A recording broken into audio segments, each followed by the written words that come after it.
Paradip college NCC और NCC आलुमानी association 23तम वर्ष पूर्ति अवसर में एक महत सेवा कार्यक्रम आयोजित होइछि।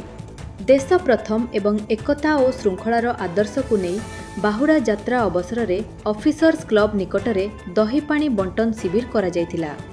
पाराद्वीप पोर्ट अथॉरिटीर सेक्रेटरी मुख्य अतिथि भावे जोगदेई एही शिविर को उद्घाटन करथिले। एथिरे इंडियन कोस्टगार्ड कर्नेल एवं एनसीसी आलुमनी एसोसिएशन सदस्य माने जोग देइथिले। बाहुड़ा यात्रा रे सामिल शह शह शह श्रद्धालुओं को शीतर दही पानी बंटन करा जायथिला। एनसीसी कैडेट और आलुमनी सदस्य माने श्रृंखलार सह एही सेवा कार्यक्रम को सफल करथिले। पाराद्वीपरू अरविंद राउतराय रिपोर्ट, आद्याशा न्यूज। जय जगन्नाथ। मु अंबिका प्रसाद महापात्र, सभापति पाराद्वीप कॉलेज एनसीसी आलुमनी एसोसिएशन।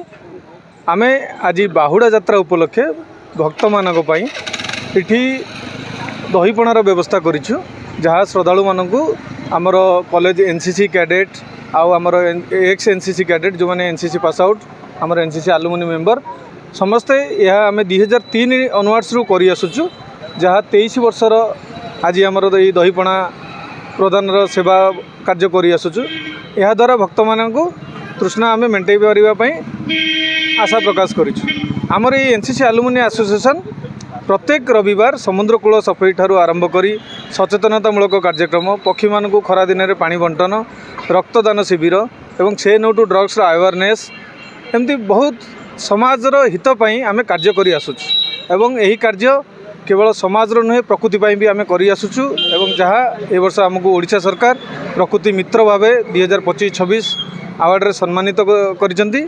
सेथिपई आम उत्साहित एवं समाज पई आगो को अनेक कार्य करिबु बोली आमर आशा रही। जय हिंद, भारत माता की जय। कौन कह आम जो रथ बाहुड़ा यात्रा प्रोग्राम रे बहुत भिड़ हुए आम देखिलु गुंडीचार किसी अघटन घटे आप जो आप टीम एनसीसी टीम से विरोध में लोक साहय भिड़ाटार तार समाधान ट्रेनिंग भिड़। हाँ, निश्चय भाव में आमर जो मैंने आलुमनी कैडेट्स अच्छा जिते भिड़ आसे ये ह्यूमन चेंज बनईकि आम रखू। जो मैंने आमर जो मैंने सेवायत आसती रथ सांगे आमर 4 जन मेंबर्स बाल्टी नहीं सेवायत मानक नहीं प्रदान करती पणा। एवं जो एक्सीडेंट इनसीडेंट हो गला, एक्सीडेंट तो दुर्घटना अकस्मात हो। हाँ, जो प्रशासन अच्छी आमर रथ आग को कला बेले सेटा को कंटा न बाड़े बोल्टिंग सिस्टम करेंगे, आग को सचेतन रहिबे एवं भगवान को प्रार्थना करूँ जो मैंने आघात होते से माने शीघ्र माने क्योर हो जातु, आरोग्य हूँ। यह आम भगवान को पाखे जगन्नाथ पाखे प्रार्थना करूँ। एवं आमर कैडेट्स आउ आलुमनी कैडेट्स मानक मु आह्वान करी जे आम समाज एमती कार्य आग को त्वरान्वित करवा एवं समाजर मंगल कार्य कर चलवा। कार्यक्रम उद्घाटन हाँ, आज आमर उद्घाटन करते पाराद्वीप पोर्ट अथॉरिटीर सेक्रेटरी महोदय आसिक उद्घाटन करते एवं आमर गेस्ट आसी आमर कोस्टगार्ड कर्नेल सर आसिक उद्घाटन में साहाय्य करते। से आम समस्त अतिथि को धन्यवाद दौचु एवं आमर जो कैडेट्स एनसीसी कैडेट मानक समस्त को स्वागत जनाऊँ। यही पदक्षेप कर समस्त को धन्यवाद। तरफ श्रद्धालु मानक वार्ता रे समस्ते भक्ति करंतु एवं से भक्ति माध्यम रे जे आमे किभली परिवेश एवं समाज पई जोटा आमर पदक्षेप ठीक रहइबो सेति समस्त भक्त मानक अनुरोध करिवु।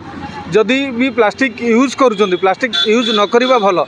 जदि प्लास्टिक ग्लास किंबा जहाँ भी यूज करूचंती ताकू नहीं प्रॉपर डस्टबिन रे पकांतु। आ जो माने जगन्नाथंकर फोटो बा रथर फोटो करूचंती ताकू नहीं करी प्रॉपर बाहर फोपाड़तुनि, जार पारस्पर्श जमती न लागू। एभली आम समस्त को यही सचेतन करूँ एवं आग्रह प्रकाश करूँ समस्ते यह मानिबे एवं समाज एवं परिवेश कार्य करेंगे।